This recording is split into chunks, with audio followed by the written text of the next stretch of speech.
选一道菜给我推荐的话，您推荐什么呢？桑拿鸡。这个绝对是 YYDS。Shunde, ville chinoise, autrefois connue sous le nom de Fengcheng, est réputée comme le berceau de la cuisine cantonaise. Un dicton dit que la bonne cuisine est à Guangzhou et les bons cuisiniers à Fengcheng.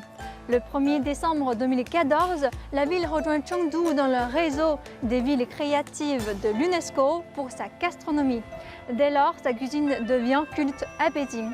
Devant le resto qu'on va visiter dans cet épisode, par exemple, ce n'est pas rare de voir une très longue file d'attente. Allez, c'est l'occasion de se taper la cloche.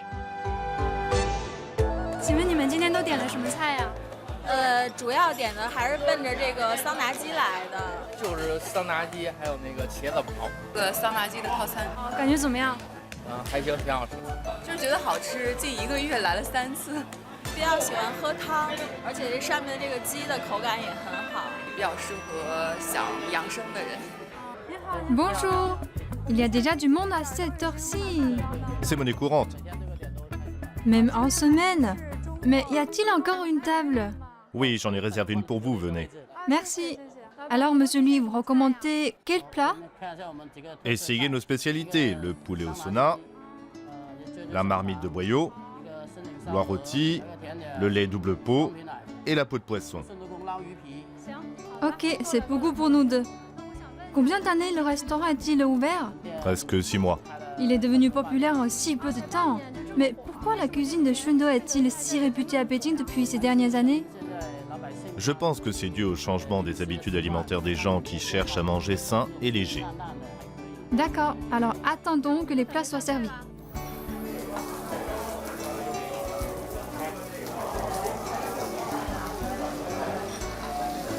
J'aime bien comment ça chante dans la marmite. La présentation est très sympa.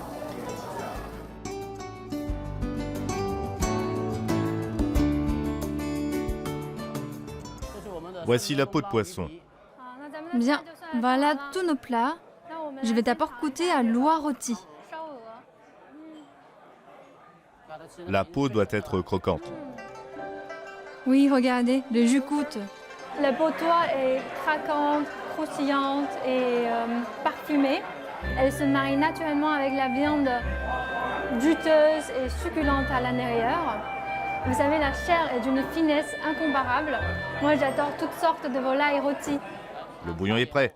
Dedans, il y a de l'igname de Chine, du rhizome de faux muguet, de la racine d'Adenophora et des jujubes. Que des ingrédients bons pour la santé. Tout à fait, ensuite placez le poulet dessus et faites-le cuire à la vapeur. Le jus de viande s'égoutte dans le bouillon pendant la cuisson pour rendre celle-ci plus savoureuse. Programmez le minuteur à 3 minutes dès que la vapeur s'élève. Il faut contrôler la durée de cuisson. Oui, il faut démarrer le minuteur dès qu'il y a la vapeur. Que se passe-t-il si la cuisson est trop longue? La viande serait trop dure. À l'inverse, elle ne serait pas cuite avec un temps trop court.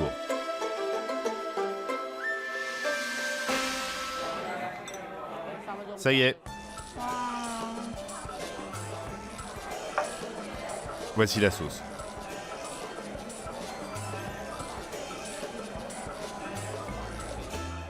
La cuisson à la vapeur a permis de conserver le jus du poulet dans la viande et lui confère un goût plus riche.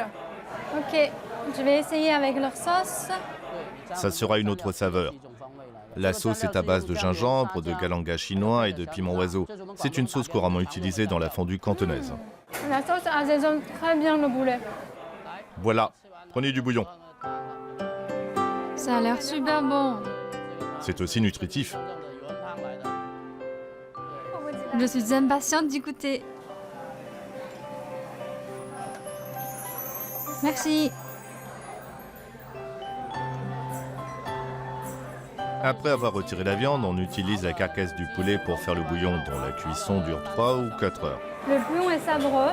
Les autres ingrédients y ajoutent de la fraîcheur.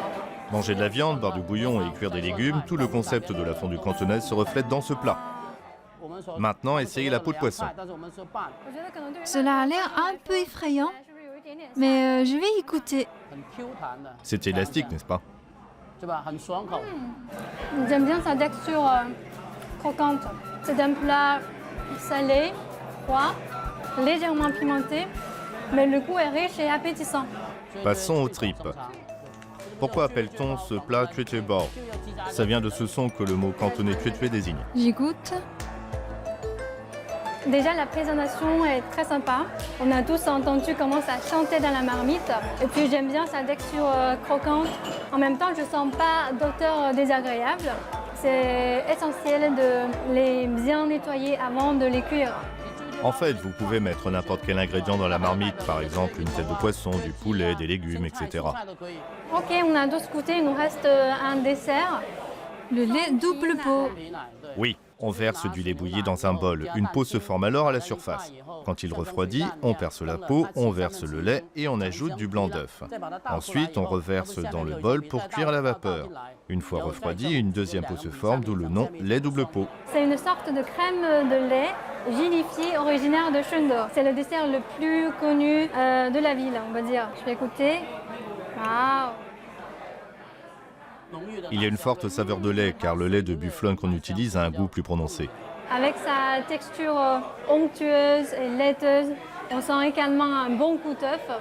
Le processus semble être simple, mais le choix du lait est très important et il nécessite également une grande maîtrise de la cuisson et un sens de timing. Merci beaucoup pour votre invitation et merci pour vos explications sur la cuisine de Shundor.